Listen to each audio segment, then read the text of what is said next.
Hey everyone, Willie Miranda with Live with the Leaders, and I have a great podcast for you guys today. I want to introduce you to Stephanie Ciampolillo. Hi, Steph. How you doing? Good. How are you? Doing great. And Steph, you've been with Miranda Real Estate Group now for 8 years. You've been in real estate for 8 years, so that's good. Yep. And also just this past year, President Club member winner as well. So congratulations. Thank you.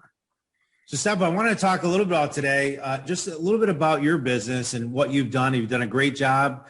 You do a ton of different little knick-knacky things that get you out there in the general public and giving back to the community. And just seems like you touch a lot of different things. I hope that we can cover some of those on today's call. But maybe just, before we start that, maybe just a little bit about your background and how you even got into real estate.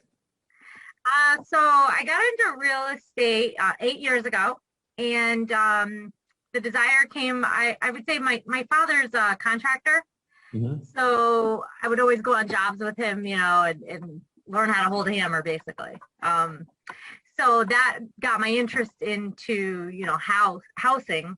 And then I wanted to own rental properties.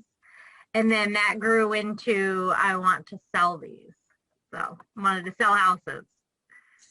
So basically you wanted to sell houses for many, many years because did it look easy on that side of it? I always wonder, like when people tell me that they got into it because they were into the rental side of things, did it look really easy, or was it one of those things that you were kind of like, I don't know, you just want to do it because you felt you knew it, or you wanted to do it because you saw the potential of building wealth? Yeah, I never thought it was going to be easy. From the very beginning, I had doubt, and then I bartended, and you constantly have people, with their own opinions telling you not to get into something. Right. Because, most people are average and they don't go for something that they really want. Mm-hmm. So I didn't think it was going to be easy at all, but I thought that it was something that I knew enough about the structure of a house that real estate would be easy for me on that aspect of it. But the whole growing your business thing, I don't think I anticipated that as much. No.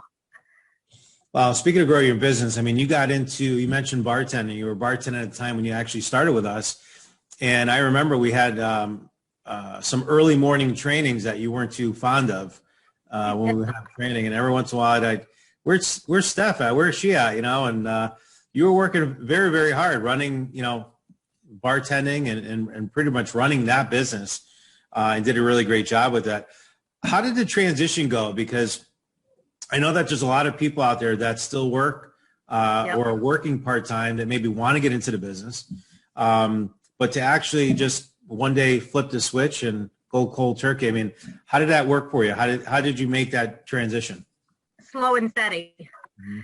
So I'm not sure where I read it, but I read somewhere in the very beginning that most businesses, they're in the red for the first 3 years. Mm-hmm. So I actually told myself, I'm going to give myself 3 years at real estate to see if it's successful. And that's, most people only give themselves like a month or maybe 6 months. Right. I'm like, no, we'll see where we're at in 3 years, dedicate for 3 years. So I would bartend part-time. And I started, by going to the classes with you guys, learning to get everybody's phone number, their contact information, address, things like that. So I'm like, if I'm going to bartend, I'm going to also get these people to buy houses from me at the same time. So I built the COI with that. Mm-hmm. And then, in the beginning, I would, bartend 4 or 5 days a week. And then I would cut down and cut down and cut down. And then eventually I was able to leave completely. Mm-hmm. After the first year in real estate. I quit bartending altogether. That's awesome. Yeah, like you said, it's one of those things that it was a goal of yours, right, to transition down slowly. But it's scary, right? It's scary when you have that cash money coming in. You got money coming in each and every week. And just to kind of transition and just go right over real estate is hard to do. But the thing that you said is about the 3 years in the red.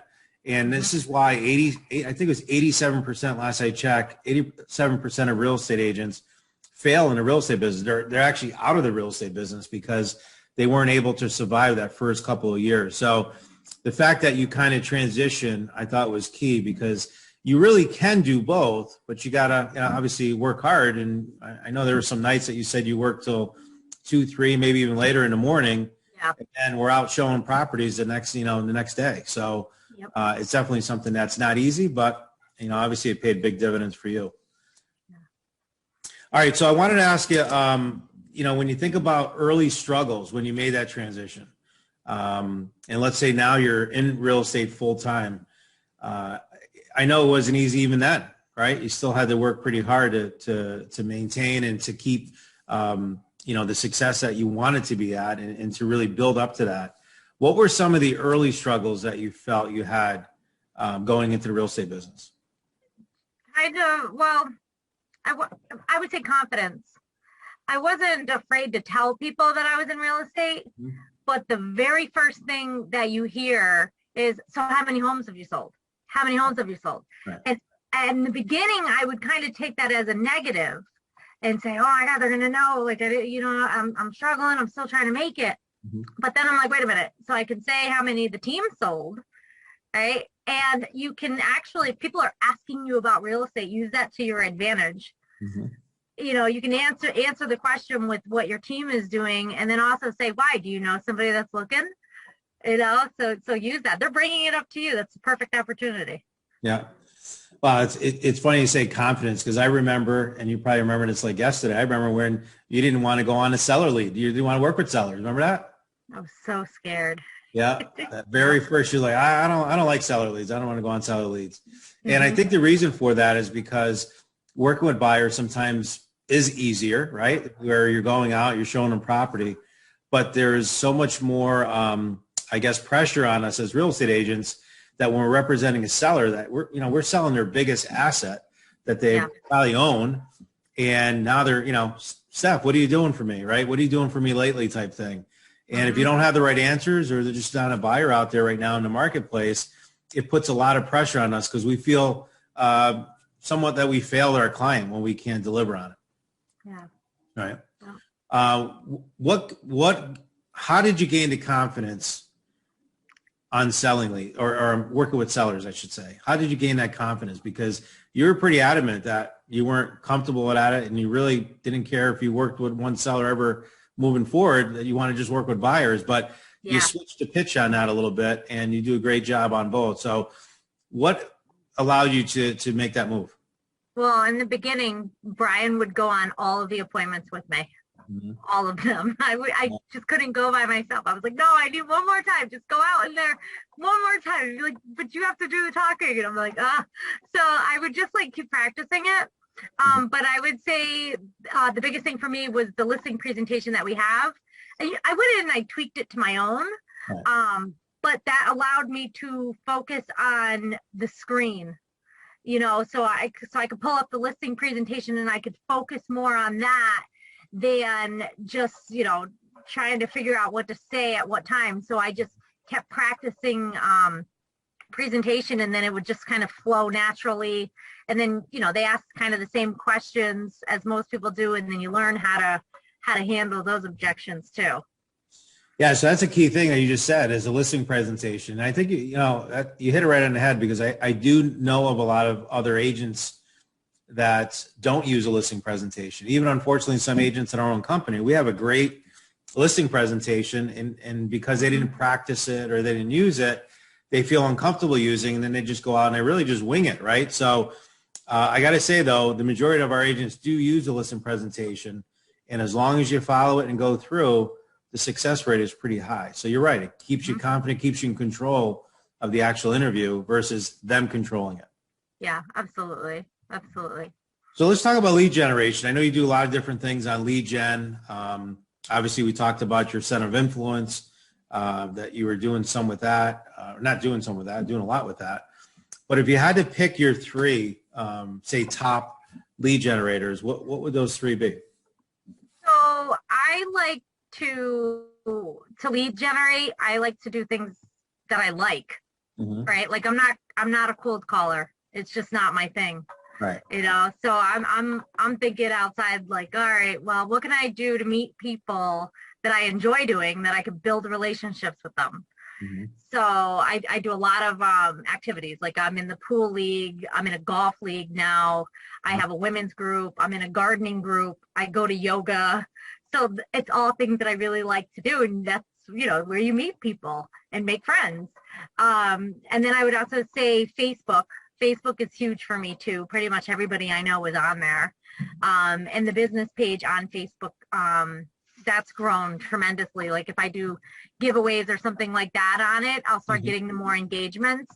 But you keep them engaged with the videos, but then do posts too about real estate. So they, keep it in mind that you are in real estate. Mhm.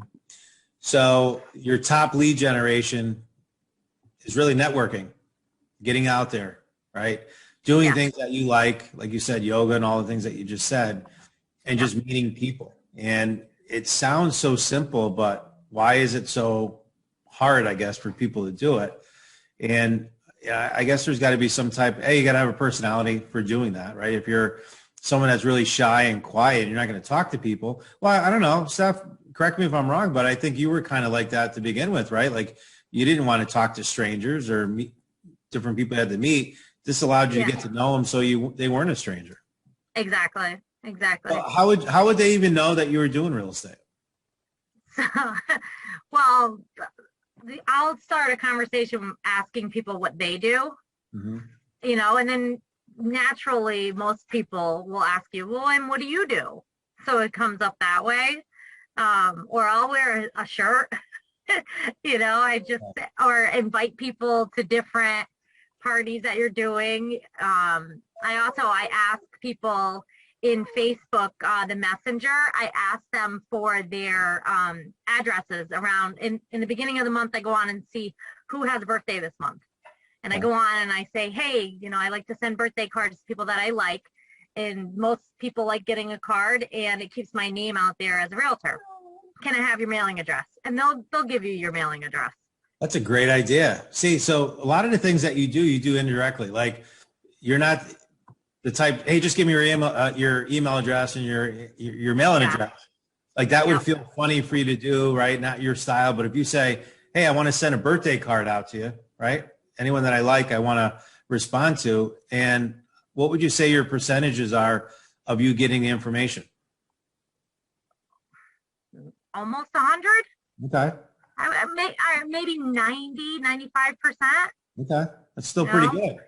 Because you'll get some people that say, what, don't bother sending it to me, or save your stamp. I mean, what do they say? If somebody's not going to give it to you, they will just ignore the message. And like, you can tell that somebody read it, but they just won't reply, And then I wait for something else to come along and I ask again. So, it's funny because it's so easy to do that.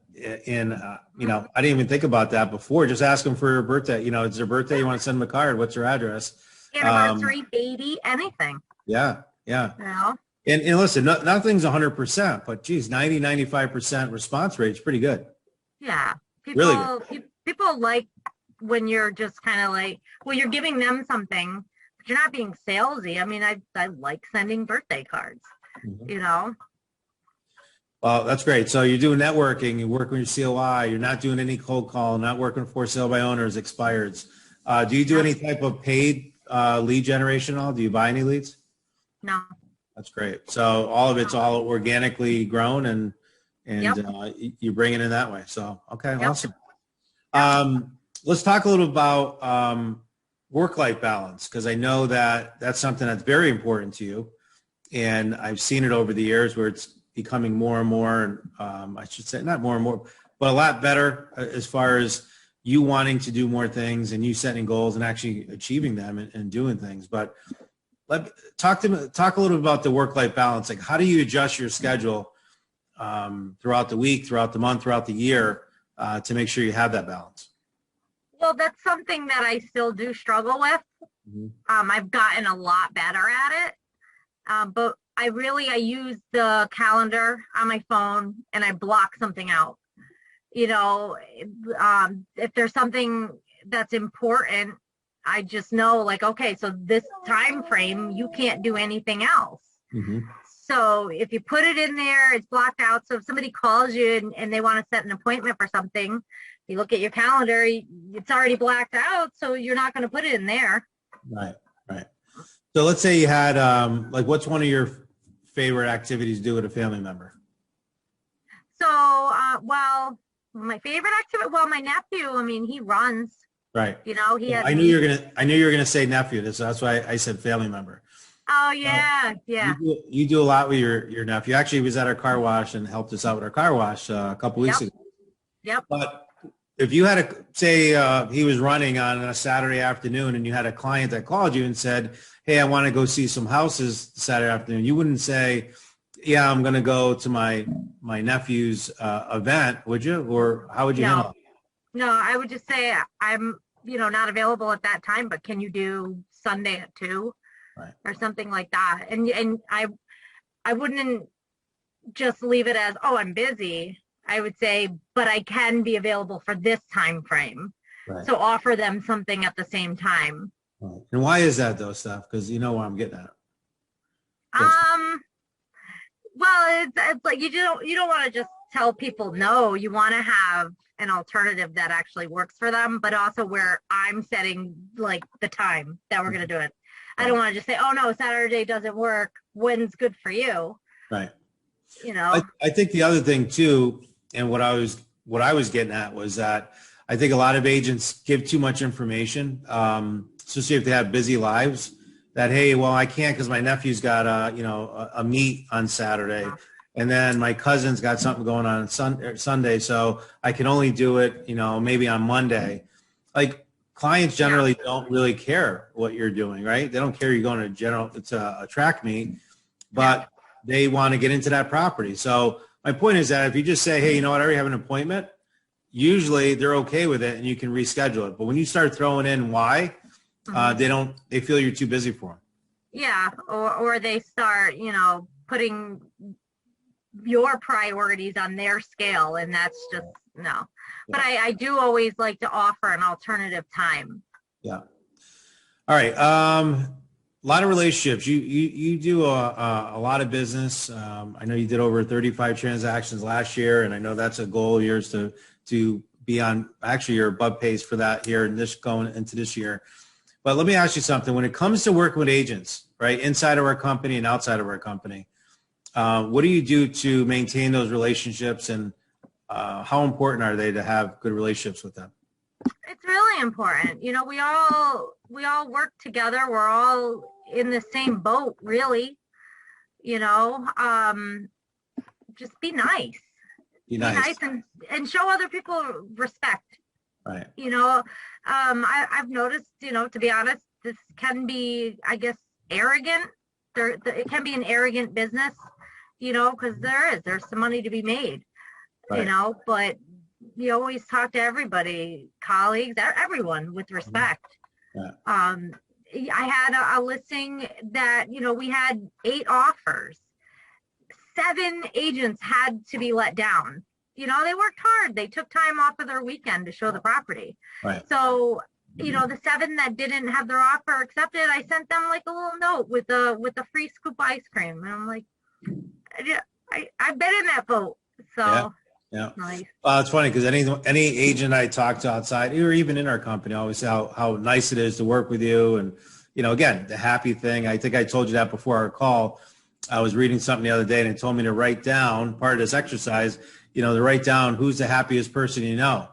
And you and Trish came first in my mind because you guys are always happy no matter what. And, it's always good to see that. But you're like that with your fellow agents, and that pays big dividends when you're on the other side. Like being on the listing side is great now that you like it. But when you're on the buyer side, it's so important to make sure you have a good relationship because that can make the difference of you getting a deal or not. Yeah, absolutely. And and it will switch eventually. Mm-hmm. You're going to be on both sides. So I know you don't do a lot of cold traffic or stuff like that. So it's probably not a ton of chasing that you're doing of clients. Sometimes when you're dealing with Zillow leads and Realtor.com leads, you're good leads, but you got to chase them down, right? Because wherever they are in the process.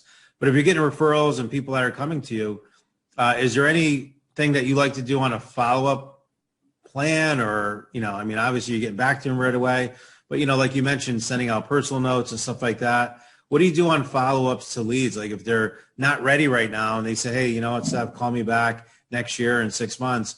How do you keep following up, or how do you keep track of all that? I have a whiteboard.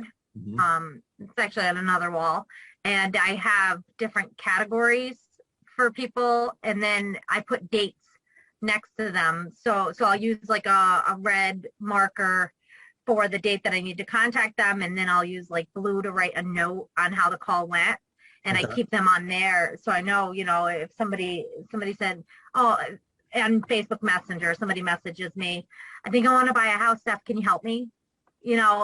I put them immediately on the calendar and then follow the steps on where they're at. But most people are probably, they could be a year out from buying, Right. All right. So good. So you have a board that you actually use and put your top leads in there. Yeah. So that's awesome. All right. All right. Let's talk about social media. You do a ton of social media. I think, I don't know how many friends now that you have, but I know that you have a lot of people, because anytime you post anything, or if I'm included anyway, it's like you get all these likes, 300, 400. I'm like, they're not for me. I can tell you that. They're all liking it. But tell me a little about your strategy with social media, and maybe even like how you got started and then where you're at now, because I think a lot of people underestimate the power of social media, and you've done a really great job with it. So maybe kind of start about how you started it and then what you do today. So in the beginning, I was on, I've always kind of been on social media, but I didn't have like a plan or a roadmap for it. I would just, hey, here's a dog eating ice cream. Let me throw that on Facebook kind of thing. Right. So now I like to be a little more strategic. Like I do a Monday motivation post about like 7:30 in the morning on Mondays, to get, all the people who are just like getting to work, and then they get to their desk and then they open up their Facebook to scroll. Right. So you'll get a lot of those. But when I do the Monday motivation, I'll do it on my personal page, but I tag my business page. So that like keeps that in front of them too. And motivational posts, people like to share those. So people will share them, and I don't know if they realize or don't realize, but they're also sharing your business page, which has your name right there. Right. So yeah, that's one tip that I do with that. And then I don't post on Friday and Saturdays. People are busy, so you're not going to get as much engagement on Friday and Saturdays either. So. All right. So what platforms do you use then? So Instagram, I really like the stories. Most of the people that I know they're on their stories a little less than the feed. Okay. And then Facebook, I like the feed. I'll do the stories too on Facebook, but the feed is more engaged, I guess. There's more people on the feed on Facebook than Instagram. Instagram, people love the stories. Now, do you do LinkedIn at all? I should. I should really get on there. I have a LinkedIn, but I don't engage with it as much. Okay. All right. So most of it's through Instagram and through Facebook. Yep. So how about videos? How's your engagement when it comes to videos? Videos. I mean, I like to start the video with a question. So like on before you hit your live for Facebook, or if you want to pre-record too, it doesn't matter. Right. Well, it does matter for engagement, but if you're not comfortable doing a live, just do a regular video, but you can put a caption on it, and ask a question in the caption. Okay. Have you ever been to this place to eat dinner? So if you're doing a restaurant or something like that. So give me a couple examples of what's been like your best post, like the best engagement that you had. Best engagement, I would think is like giveaway stuff. If I'm doing something like not like giving away to the audience, well, those get a lot too. But like if I gave away to a charity people really, they enjoy those. Okay. Yeah. And you do a lot of those charities. What are a couple of examples of charities that you're involved in? Well, I give a bike away to DSS, the Department of Social Services, Mm-hmm. each time I sell a house. But I'll do it in like as an event. Like I'll wait and, I have 10 closings. All right, I'm going to go and purchase 10 bikes. And then we get the moving truck from Miranda Yeah. and we drive it down there and we start wheeling the bikes out. So that's a lot of fun. That's awesome. I know Brian goes down pretty much and grabs a truck for you a lot of times. And I'll say, Yep. where are you going? He's like, I got to go deliver more. I got to go deliver more bikes for stuff. Yep. And he loves it though. And it's just a great cause. So I hope that's, that's something that people do appreciate, because a lot of times, they take for granted where it's coming from and they don't really know who's giving it. Right. Cause I think it's anonymous, right? I don't think people really know that you're giving it, right? No, they don't. So that's awesome. And that's just you giving it to them, and something that you're passionate about. That's awesome. All right. So I got a couple questions that I wrote on here. I know we talked about our pillars. I wanted to know, go back to that networking piece. You do a lot of different things, right? Women's group, you did the yoga, you're in this event, that event, different things. But what would you say is your top one that you enjoy the most?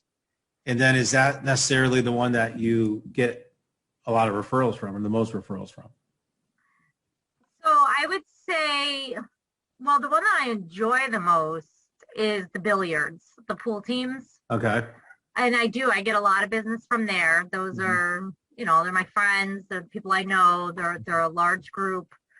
But I would say the one that I can more narrow in on and know that I'm going to get more, I guess, sales from would be the women's group, because they're young professional women. And most of them are moving here. Gotcha. So they're moving to the area, for a job most of the time. So they're looking to make friends. They're going to come out, we have dinner once a month. And they're going to eventually buy, or when their job transfers them out, they're going to sell. So this is something that you just started from scratch, or something that you inherited? Yeah. No, so I started it from scratch. I started a Facebook group, and women just started joining it. Okay. You do a few posts like, hey, any women, that want to join this group. And then the niche just kind of started from there with it. It's like, oh, my cousin is moving into the area. She's looking to make friends. Great. How many people you're up to on that? A little over 1,000. That's awesome. That's great. Yeah, it's a big group. I'm not, I would say when we have dinner, about 20 to 30 show up. Sure. Not as many, in the summer. But it's a pretty good group. Yep. So day in a life, what's day in a life look like for your staff? I mean, do you still get up at noon, or you get up a little earlier nowadays? I wish I could do noon. So I'm up at 6, maybe 6:30 sometimes. But honestly, my dog is really the alarm. That sun starts coming through, and we need to go. So we get up, we go for our walk. And then I'll have a coffee and meditate. If it's summer, I'm going to water the garden. And then by 8:30 at the latest, I have to kind of hone in and get in front of the desk and start my day, real estate. So. And then that's it, real estate. So you have a shut off time usually, or do you go just 7. Based on 7 o'clock? 7, that's it. Yeah. That's when you shut it down. Okay, good. Yep. And that's something that I think a lot of people, need to listen to here, is that you got to have a start and end date, or a time, I should say. Because if not, then it will be 24/7, right? And this business can get like that very quickly. Right. All right. So I know you don't have a crystal ball, but I mean, this is the last 8 years that you've been in the real estate game. I mean, where do you see, let's say, your business going in the next 10 to 15 years? What are you hoping to do and plan to do? So 10 to 15 years. Wow. All right, let's go 5. Okay. All right. Okay. 5 years, obviously I want to have more sales under my belt, you know, but I really want to start leveraging, you know, and you and I have talked about this. I mean, I want to be able to go to Florida. That's, you know, I want a vacation home there, and I want to be able to do that comfortably and maintain a business here. Right, right. So really it's your second home. So be able to go there in the winters for a few weeks or a month or two at a time and still be able to maintain and leverage with people here. Right. So just maybe building a couple buyer agents, maybe getting an assistant, that type of thing, so that you have boots on the ground here while you're spending time in Florida. But as you and I both know, when we're away on vacation, we're working too, right? I mean, again, we have the balance there, but I don't know about you, but I can't sit still. You know, once 3 or 4 days comes on, I need to know what's going on, right? So I'm picking up the phone or going on the computer.